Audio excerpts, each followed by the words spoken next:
When a crime has been committed, any good investigator will ask the question, who benefits?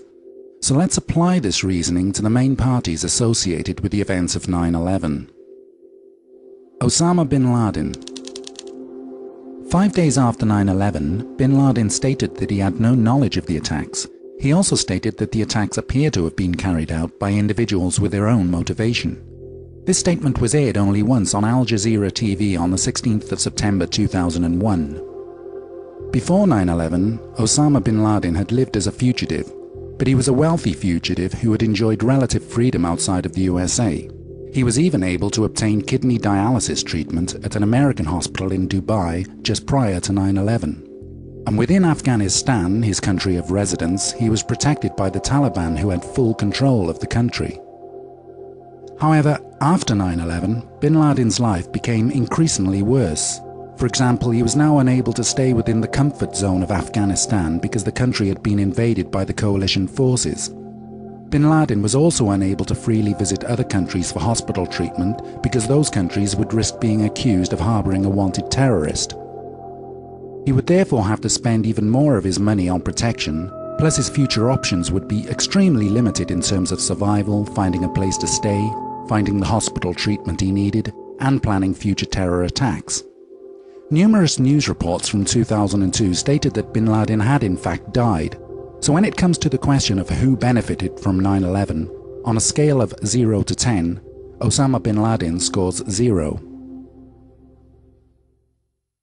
Al-Qaeda. Al-Qaeda was created by the CIA during the 1980s for the purpose of fighting off an attempted Russian invasion of Afghanistan. The CIA funded Al-Qaeda and supplied them with the weapons and intelligence they needed to ward off the Russian threat. When the Soviets withdrew from Afghanistan in the late 1980s, the CIA continued to fund Al-Qaeda, and many of its operatives were used as CIA assets. These operatives were used as double agents for use in anti-terrorism drills within the USA and for covert military operations. Since 9/11, Al-Qaeda would have found it almost impossible to carry out major terrorist attacks in countries like the USA. For example, the Patriot Act in the USA allows the government to spy on all phone and email communications. So life for any terrorist organization will have become immeasurably worse since 9/11. In addition to this, the invasion of Afghanistan and the loss of so many of Al-Qaeda's main operatives would have seriously disrupted and undermined Al-Qaeda's ability to function as a terror group in the future. So when it comes to the question of who benefited from 9/11, on a scale of 0 to 10, Al-Qaeda scores 0.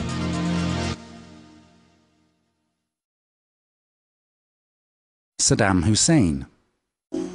Up until 9/11, Saddam enjoyed a relatively comfortable life as the dictator of Iraq. However, since 9/11, Saddam's life had become progressively worse. Firstly, because of the constant insinuations that Saddam had something to do with 9/11, and secondly because of the accusations that Saddam possessed weapons of mass destruction. Within 18 months of 9/11, Iraq was invaded and Saddam was reduced to living in squalid conditions whilst on the run from his invaders. Shortly after the invasion of Iraq, Saddam was captured after he was found hiding in a small underground spider hole in a derelict house in Tikrit. He was held as a prisoner for 3 years before being tried and hanged. The Iraqi court found Saddam guilty of crimes that he committed during the 1980s. So when it comes to the question of who benefited from 9/11, on a scale of 0 to 10, Saddam Hussein scores less than 0. So, out of the 3 parties who've had the finger pointed at them by the Bush administration for complicity in the 9/11 attacks, none of them have benefited politically, financially, or strategically from what happened on 9/11. In fact, the exact opposite is the case. The lives of these 3 parties have been turned upside down to the point where they can no longer function as they did before 9/11.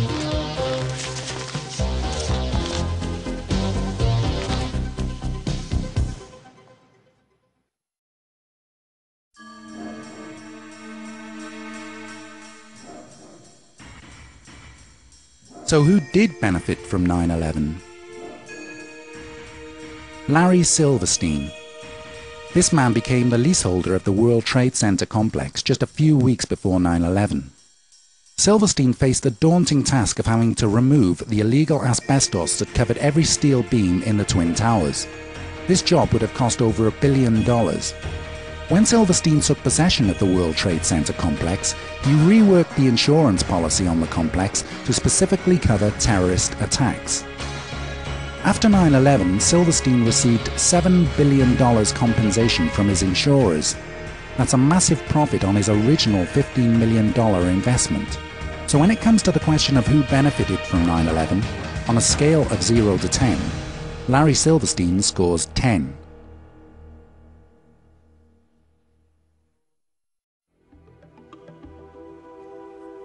The project for the new American century. In September of 2000, these men produced a neocon manifesto called Project for the New American Century, or PNAC for short. This manifesto detailed their ambitions and intentions for America in the 21st century. It called for the transformation of America into tomorrow's dominant force through permanent military bases in the Middle East. It also wanted to establish America as a global constabulary, unchallenged by the UN and the rest of the world. It also called for regime change in countries like Iraq and Afghanistan, but it said that fulfilling these ambitions would be a long process unless there was a catastrophic and catalyzing event like a new Pearl Harbor. Within 12 months of producing the PNAC manifesto, the events of 9/11 took place, and the new neocon administration was able to carry out virtually every ambition called for in their PNAC manifesto. So when it comes to the question of who benefited from 9/11, on a scale of 0 to 10, the PNAC group scores 10. Dick Cheney. The current Vice President and former CEO of Halliburton still receives a multi-year deferred salary package from Halliburton, whose stock has increased considerably since the invasions of Afghanistan and Iraq. The arms industry. There is nothing better for the arms industry than a war. Since 9/11, billions of dollars worth of missiles and bombs have been used and have to be replaced, and President Bush is asking for and receiving additional defense funds. He is the man to spend those billions of dollars and give them to his friends and business partners, who in turn support his political career, not least with money. As part of the Carlyle Group, the Bush family have already gained huge profits from the company's manufacture of weapons and military bases since 9/11. So when it comes to the question of who benefited from 9/11, on a scale of 0 to 10, Bush, Cheney and the arms industry scores 10. US oil companies. Again, a business field where President Bush is involved. Over 60% of the world's oil fields happen to be in the Middle East. The current supply of oil used by the US, which is the world's biggest oil consumer, will be exceeded by demand within the next 10 years or so. Without gaining control of that 60% of oil in the Middle East, the US economy would soon collapse. So it is essential for America to gain control of those oil fields in the Middle East as soon as possible. Not just for its own use, but also to control the supply of that oil to other countries such as China, which will soon become the most powerful nation on earth. Since the 1980s, US oil interests have wanted to build an oil pipeline from the Caspian oil fields down through Afghanistan. They wanted to do this in order to control the supply of oil to countries such as China. However, the Taliban, who occupied Afghanistan at the time, refused to allow the US to build this pipeline. However, just one day after America installed its own government in Afghanistan, the contract was signed to construct the pipeline they desperately wanted. So when it comes to the question of who benefited from 9/11, on a scale of 0 to 10, the American oil companies scored 10.